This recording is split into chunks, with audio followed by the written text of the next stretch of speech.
El hombre de vestido azul intimidaba. Sentía que su mirada cuestionaba mi pasado y aún más las decisiones que a futuro se labraran. Escondí cuidadosamente su retrato con la firme convicción de dejarlo en un bote de basura a la más cercana oportunidad, pero el olvido se apoderó de mi presente y en la angustiosa espera metí mis manos al bolsillo y retomé nuevamente su recuerdo. No tengo salidas. Una taza de café acompañaba la angustiosa espera, mientras aparecía en la memoria las palabras de mi abuela. Nuevamente la mirada de ese hombre imperaba en ese instante. Debo eliminar esta imagen o perderé la razón. Y sí que la perdí, mientras observaba el paisaje montañoso y a lo lejos un enfermero que custodiaba una misión. Apareció un maletín a mi derecha, junto a un olor a flores penetrante. Enloquecí. Desenfrenada dejé la imagen en el lugar donde conversé con mis congojas, pero inmediatamente regresé. Exploré tramo a tramo cada milímetro de esta. Giré para leer las letras que posaban al respaldo, mientras una sed resecaba aquel momento. Habían pasado 2 horas, pero parecían solo segundos desde cuando tomé la imagen en mis manos. En ese instante, el hombre de vestido azul se sentó a mi lado, arrebató un poco de aire que circundaba en mi espacio y caminó hacia la puerta, mientras el silencio y estupor posaban en mi rostro. Eran las 3 de la mañana y había dormido poco. Toma, hija mía, y bebe el líquido que la naturaleza ha dado para alimentarte. Ojalá pudiera darte algo más para reconstruir lo que en gestación mi cuerpo no te dio. El hombre partió. Mi abuela diría que se fue con Dios. Yo rezaba un Padre Nuestro por su descanso. Pedía a Él retribuya en la eternidad la bondad terrena de ese ser, aunque sus ojos aún recuerdan una deuda, la de acompañarme en el momento donde la soledad y la desesperanza ahondaban, mientras mi cuerpo se sumergía en la vigilia y en el cansancio. Amaneció y la criatura inquieta se empinaba entre mis piernas. De la puerta del fondo menciona mi nombre para recibir el dictamen que establecería el procedimiento de la pequeña. No hay signo de tumor alguno. Sentí alivio en ese momento. Abracé a la niña, la besé, organicé su cabello y en su pecho encontré una pequeña señal. Sabía que las manos del hombre de vestido azul posaron en su cuerpo. El maletín aún estaba ahí y sobre él la imagen que tomé para guardarla con respeto. Pero desapareció en cuestión de segundos. Desapareció cuando levanté mi cuerpo para salir de nuevo a casa. No me permitió hurgar los espacios de la eternidad, quizá porque la noche fue testigo de su particular visita.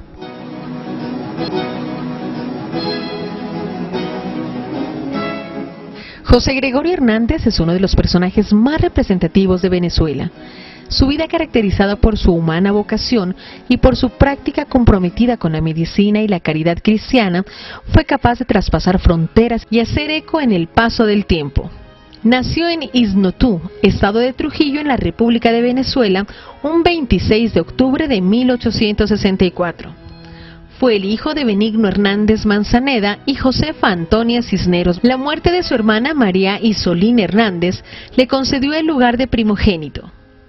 Su familia gozó de una estabilidad económica gracias a la actividad comercial desarrollada por don Benigno Hernández, lo cual permitió a sus hijos, especialmente a José Gregorio Hernández, llevar a cabo un proceso de formación académica de mucho prestigio. A los 8 años de edad experimenta la partida de su madre a la eternidad, y a los 9 años de edad empieza su proceso de formación académica con gran mérito.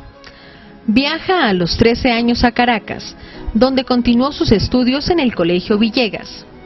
A los 17 años de edad, toma la decisión de seguir la carrera de medicina, ingresando a la Universidad Central de Venezuela, alcanzando su título el 28 de junio de 1888 y obtiene una beca para viajar a Francia a realizar estudios de profundización. Dentro de sus máximos aportes profesionales se encuentran la incursión del microscopio y el aporte a la bacteriología con la fundación del Laboratorio Nacional de Caracas. En José Gregorio Hernández se identifica una fuerte vocación espiritual. En 1908 ingresa a la vida religiosa en Cartuja de Luca, en Caneta, Italia, pero desiste de esta opción monástica debido a no estar en condiciones físicas para el ritmo de estos espacios.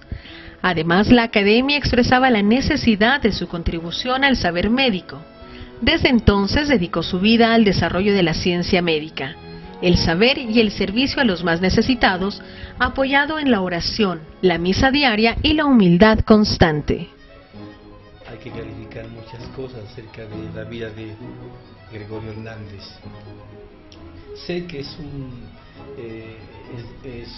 fue un hombre muy venerable, venezolano, pero que por su don de gentes, igual por su entrega a la comunidad, se ha destacado en Venezuela. En Venezuela es muy querido y se ha extendido como esta fama, sobre todo cuando la gente comenzó ya a decir que él era santo. Eso es una idea popular, ¿no? Todavía falta un proceso, todavía no se puede decir que él es una persona santa, no ha sido declarado oficialmente, pero que hay que destacar también sus virtudes, su heroísmo y sobre todo la fe, ¿no? Un hombre muy lleno de fe, eso le valoramos.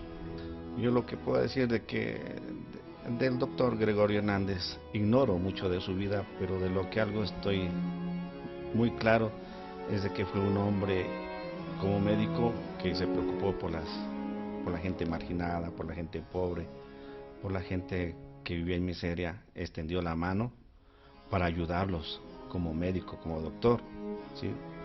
Entonces, eso es algo que llegué a conocer en base a la persona de este doctor José Gregorio Hernández.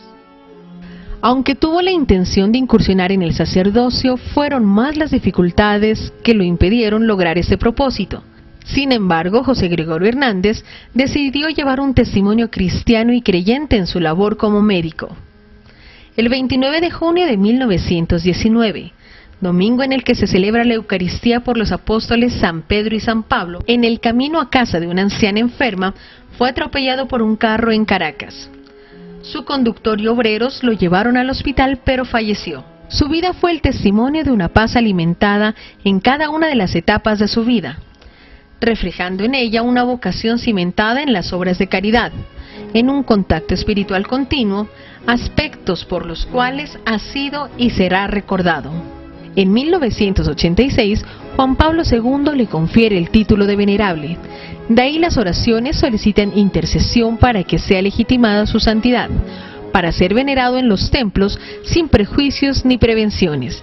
Pero hasta el momento a José Gregorio Hernández no se le ha reconocido su santidad. Hay dos cosas que podemos hacer allí, podemos distinguir. La vida de la persona es excelente. La controversia está en que la religiosidad popular ha dañado un poco, digamos, la vía de canonización de Gregorio Hernández. Pues en una época tipo años 80, 70, 80, pues aquí en la ciudad de Pasto hubo un auge, ¿no? Y la prueba de eso es que habían roberías, inclusive que venían de todos muchos municipios del departamento, inclusive de la vecina República del Ecuador, ¿no? Estas fueron en base a que la gente tenía mucha fe, ¿no? Y la fe actúa mucho en cuestiones de lo referente a sanación, ¿no? Porque pues están coadyuvadas en la parte también de la espiritualidad, ¿no? Miro también que pues el santo Gregorio pues era un personaje de Venezuela que hizo la medicina, una medicina dedicada a los pobres, dedicada a los desamparados, dedicada a que no había, él no cobraban honorarios, por el contrario, pues si podía hacerlo coayudándole con los medicamentos o las medicinas de ese entonces, lo hacía.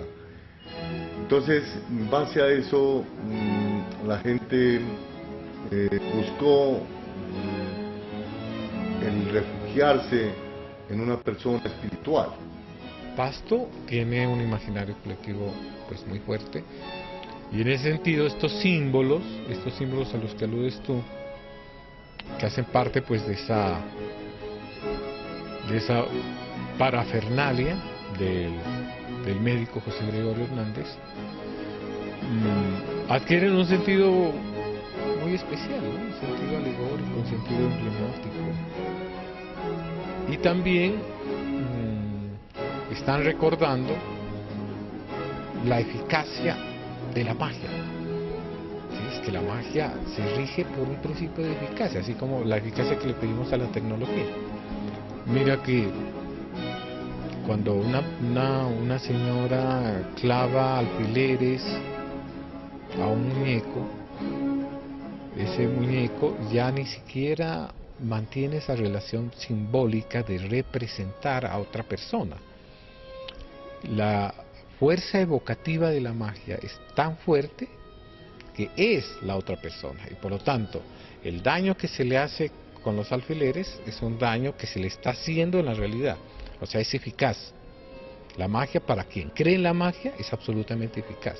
Sí estaba dotada pues de toda esa parafernalia semiótica que suele acompañar las manifestaciones populares. Por ejemplo, muchas veces aparecía rodeado de objetos y de personajes, ¿no? Que supuestamente eran pues los sanados. El ritual se desarrollaba de la siguiente forma, pues tenía un culto de oración los miércoles y los viernes aquí en Riobamba, Ecuador, en la Plaza Roja La Concepción. Para invocar al José Gregorio Hernández, yo tenía en el techo una estrella de 7 puntos, ¿sí? Pegada a un hilo.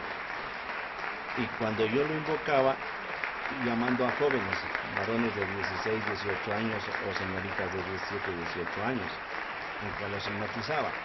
La técnica de hipnosis que yo desarrollaba era algo muy sencillo. No necesitaba ni que estén mirando un péndulo o estar utilizando un tiempo de hipnosis, porque simplemente la técnica mía era simplemente con estos dedos coger de esta parte de la persona y se dormía en cuestión de segundos, ¿sí? ¿Y por qué utilizaba esa forma de hipnosis? Era porque yo ya fui adquiriendo a través de un pacto espiritual con este espíritu gregoriano, fui adquiriendo poder. Quiero decirles de que yo no soy una persona de que para haber alcanzado estos logros espirituales estudié, ¿sí? Yo no estudié nada de lo que es lo ocultismo, las ciencias, yo no estudié. Pues yo creo que yo tuve un llamado a algo generacional. Sé y creo firmemente de que yo fui entregado en mis generaciones, desde muy pequeño, a ser un sacerdote del ocultismo, ¿sí? Yo fui llamado a ser un sacerdote, puedo decir, de las tinieblas. Ahora, en base al llamado que yo tuve, tenía el poder de movilizarme, de realizar la hipnosis, lo espiritual, y simplemente llamaba al espíritu. Hermano José Gregorio, por favor, yo necesito aquí su presencia, pero no antes. Rezábamos Santo Rosario, hacíamos oraciones a la Santísima Trinidad, o sea, adorábamos a Dios, ¿sí? Adorábamos al Señor cantando con mucha gente, y el momento que Él entraba, la estrella se movía, ¿sí? Se movía tan rápido y la gente decía, no, pues ese es el viento, ¿no? Y no es así, se movía la estrella, cerrábamos la puerta y entraba el espíritu y se posesionaba en la persona. La persona que yo la hipnotizaba o el medium, le colocaba yo un mandil y yo tenía una camilla. Entonces lo que él me pedía era siempre el algodoncito, el agua y una flor. Él lo que hacía es inyectar en la parte del cuello y la gente sentía la inyección, el suero, sentía la sanidad. Pues lo primero es reconocer que sí hay una frontera para comprender ciertos fenómenos sociales, por ejemplo, que ocurren en los ejercicios de sanación, por ejemplo, cuando se refieren a milagros, ¿cierto?, a cosas asombrosas desde el vínculo religioso en un proceso de sanación, de curación. Y pues desde el área normalmente desde el ejercicio de la psicología, no se puede explicar así directamente todo el fenómeno, pero sí se puede observar ciertos aspectos que están asociados frente a la percepción que hay sobre esos fenómenos. Entonces, por ejemplo, hay un fenómeno que tiene que ver con el valor que ocupa, por ejemplo, la fe, ¿sí? La fe para dentro del sujeto mismo que está involucrado en el ejercicio pues de percibir algo como milagro o como algo que puede ser ajeno a su cotidianidad o a su circunstancia de vida.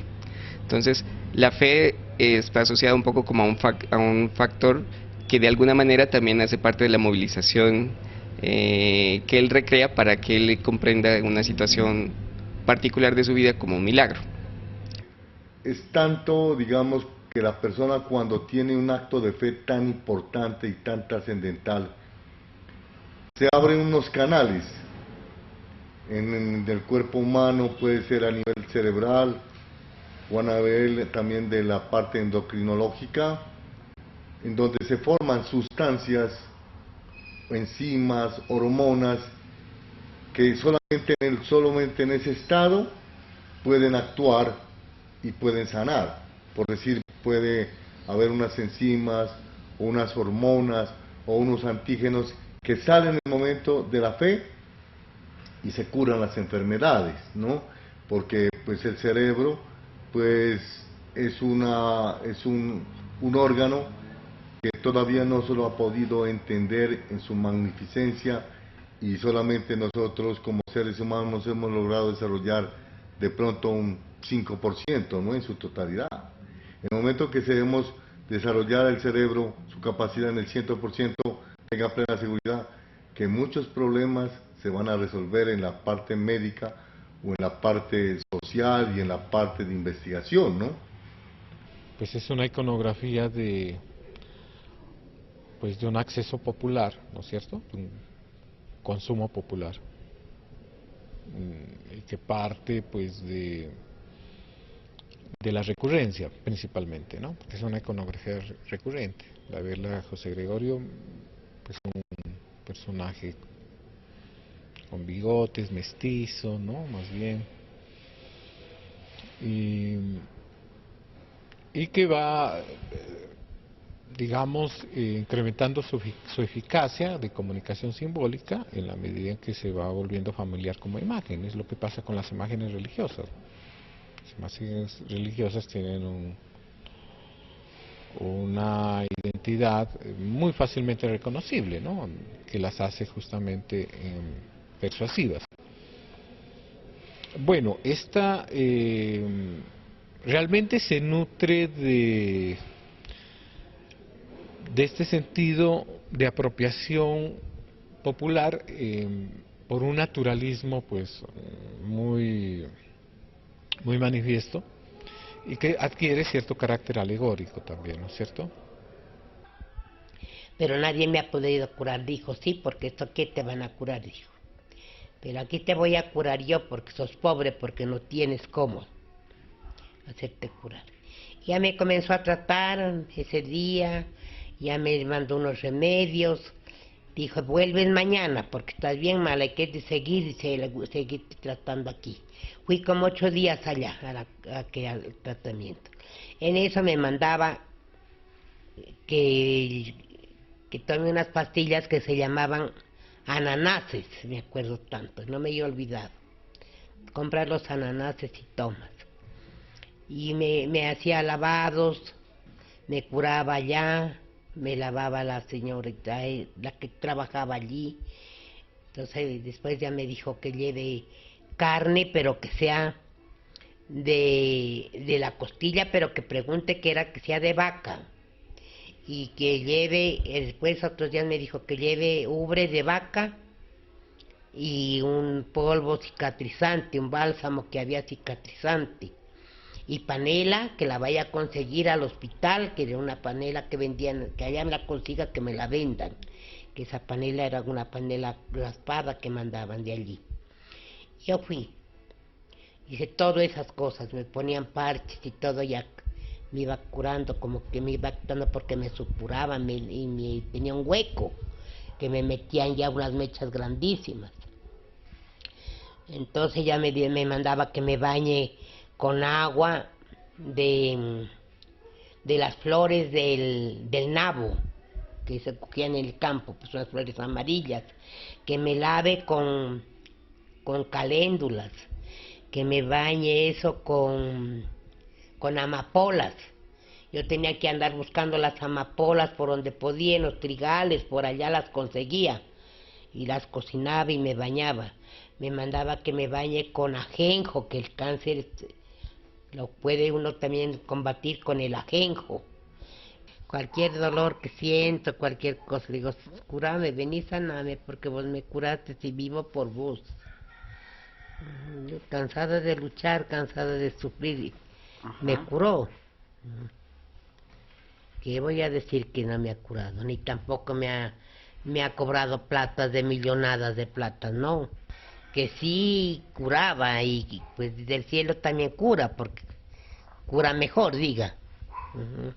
Y otro factor importante es que, por ejemplo, está de lo que nosotros llamamos a veces la eficacia simbólica, ¿sí? Esa eficacia simbólica tiene que ver dentro de esa estructura de fe, dentro de esa estructura de creencias, hay una eficacia simbólica que orienta procesos que no son normalmente tan conscientes para la persona. Entonces hay otras dimensiones que están más atravesadas desde lo simbólico y que le van a inferir, por ejemplo, cosas tan poderosas, por ejemplo, tanto de cómo enfermarse, ¿cierto?, como de cómo sanarse. Entonces, lo que se dice desde la psicología es que nuestro sistema cognitivo, social, simbólico es tan fuerte que tenemos la capacidad de nosotros crear nuestras propias enfermedades, ¿sí? Y al mismo tiempo tenemos el poder, desde nuestros saberes profundos, de crear nuestras propias maneras de curarnos, ¿sí? Y ahí está un poco como el debate y como un poco como la tensión que existe, es decir, los fenómenos como tal no los podemos explicar directamente como racional, decir si es válido o no válido, pero sí los podemos entender al menos desde esas dos variables que aportan de alguna manera como la persona valora esa circunstancia como milagro, sin decir que, o sea, desde la disciplina no podemos decir no es milagro, ¿sí? Desde la disciplina no podemos decir tampoco si es un milagro, epistemológicamente. Lo que sí podemos decir es que obviamente hay una fuerte incidencia sobre esas dos variables que tienen que ver sobre la eficacia de lo simbólico articulado a los procesos de fe. Y lo interesante de esa eficacia simbólica es que el sujeto no es mismo consciente de todos los procesos que está movilizando, ¿sí? Entonces, también hay procesos de somatización desde la psicología, es decir, en psicología también podemos comprender que una persona puede somatizar una circunstancia social, una tensión psíquica, una circunstancia incluso histórica de su vida y la puede somatizar, ¿sí? Entonces, estoy enfermo, por ejemplo, de que tengo parálisis, ¿cierto? Y esa enfermedad de parálisis de pronto puede resultar que es una somatización más desde un conflicto simbólico, psíquico, como los primeros encuentros de lo que hizo Freud. Freud lo que hizo es entender cómo el sujeto puede crear esas mismas inhibiciones, ¿cierto? Y al mismo tiempo, como mágicamente, como a través del pensamiento mágico, esa eficacia simbólica hace que nos tocó algo así como el momento exacto de una relación de fe o circunstancia y nos curamos. Yo creo que el principio que activa la devoción por José Gregorio Hernández no se ha extinguido en absoluto. Es que ha cambiado de formas, ¿no? Ahora se puede llamar Moisés, un señor por allá que vive en Dolores, hay un cariño, se puede llamar el chamán de la Cocha, el Taitapacho, ¿no? Se puede llamar de muchas maneras, inclusive yendo más allá se puede llamar otra cosa, ¿no?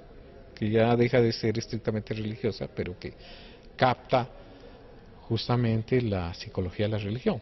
Pues yo siento que las dinámicas, por ejemplo, específicamente que tendrían que ver con valores culturales, con los procesos rituales de la comunidad, pues normalmente, pues evidentemente son dinámicos, ¿no? O sea, que un ritual se haga muchas veces no significa que permanezca inmutable, ¿sí?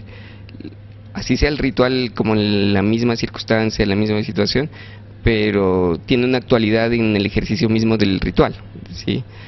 Pero, es decir, yo diferenciaría mucho en lo que es un ritual, ¿sí? Un ritual realmente como un espacio de construcción de sentido y que tiene una significación para la persona que está ahí dentro de esa experiencia ritual, ¿sí?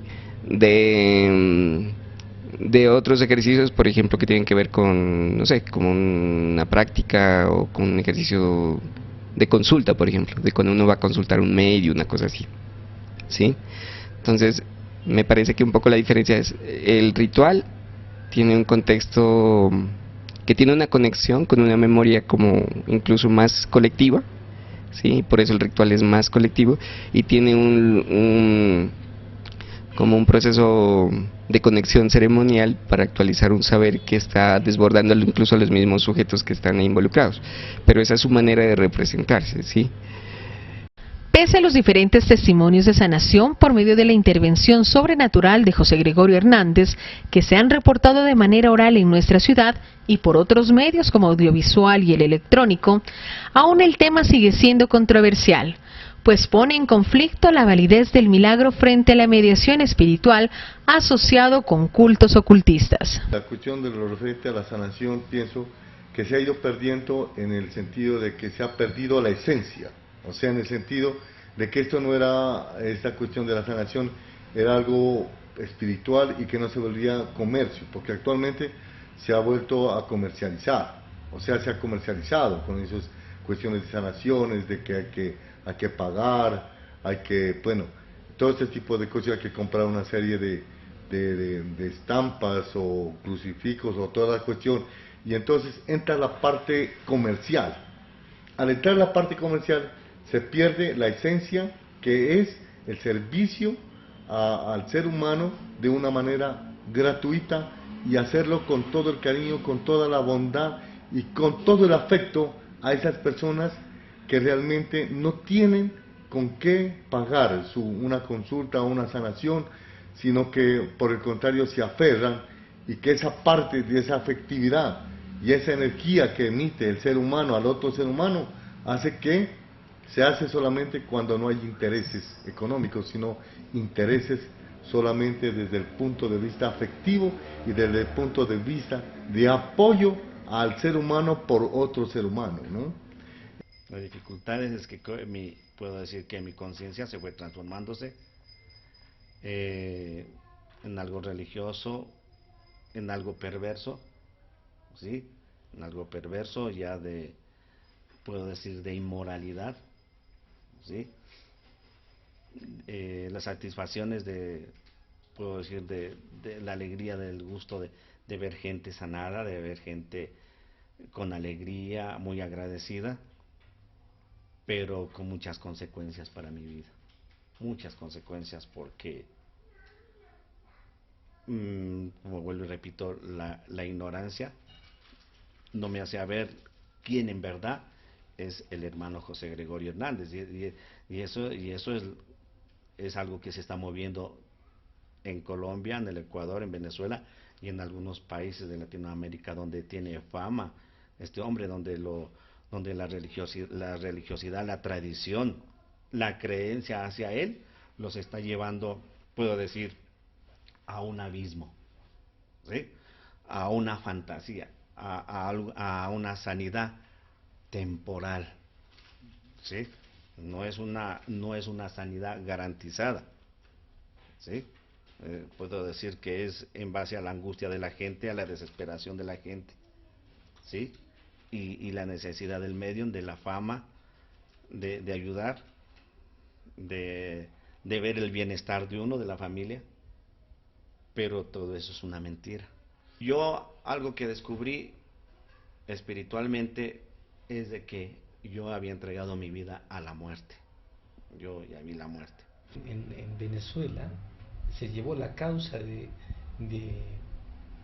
canonización, se inició el proceso, digamos que está en el Vaticano, pero eso, estudiando el caso de Gregorio Hernández, separó el proceso, ¿no? Entonces verán, ¿no? En eso sí quisiera como puntualizar estas cositas, ¿no? la manera como se ha tomado el culto ha incitado a la Iglesia a actuar con mayor cautela, ¿no?, en el proceso de beatificación.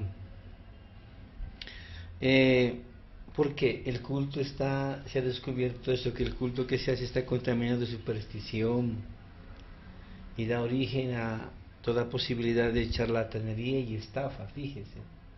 La gente ha dañado eso, ¿no? Repito, independiente de lo que sea él es una persona excelente, ¿no? Pero lo que la gente ha hecho, la religiosidad popular ha dañado el proceso de Gregorio Hernández.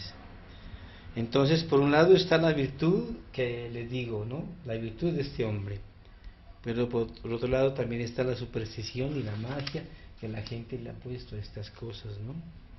Lo que pasa es que los rituales, digamos, esto ya lo de José Gregorio Hernández estaba asociado a un proceso ya más mediático, ¿no? Ya en los 70, en los 80 había un proceso más mediático ya fuerte, ¿no? Ya la televisión estaba instalada, la radio cumplía su papel, los diarios. Entonces pasa también con esa necesidad del cambio de ciertas ritualidades, porque ya hacen como una especie de efecto de consumo. Eso puede ser una razón entre muchas, claro, ¿no? Yo creo que puede haber otras razones, ¿no? No sé qué papel juega, por ejemplo, la Iglesia Católica y los sermones de los padres, por ejemplo, porque pues que José Gregorio Hernández estaba usurpando las funciones de los santos, de las vírgenes, ¿no? Entonces yo creo que tampoco era visto así con muy buenos ojos, ¿no? Eso es como en todo tipo de competencia, ¿no? Entonces podría haber una competencia por captar la piedad y la fe de las personas. Y entonces muchas veces estas manifestaciones religiosas populares contradicen el canon y por lo tanto pues tratan de ser de alguna manera bloqueadas, ¿no? Lo que yo creo a veces es que, por ejemplo, ciertas prácticas, por ejemplo, de cómo la visita o la fe a un santo, a veces no son rituales, sino son más de alguna manera prácticas que se han ido incursionando, por ejemplo, como no sé, como a mí me parece, por ejemplo, que cuando alguien consulta a un medio, no está participando en un ritual, ¿sí? Me parece que está con su fe frente a un espacio. Un espacio de ritual me parece, por ejemplo, la fiesta de San Gregorio, y bueno, la fe que se moviliza, que se puede movilizar, ahí me parece que hay un ejercicio como un poco más, sí, como un poco más de que ese saber perviva, ¿sí? Los rituales tienen un poco como esa misión también, ¿no? Que esos saberes que están ahí inmersos dentro de una relación, pues pervivan, ¿cierto? Pero lo otro es como la práctica nomás, donde la persona consulta o tiene fe o tiene creencia, y ahí es donde se empieza un poco a desvirtuar la cosa, porque instrumentalmente acudimos a un santo para que nos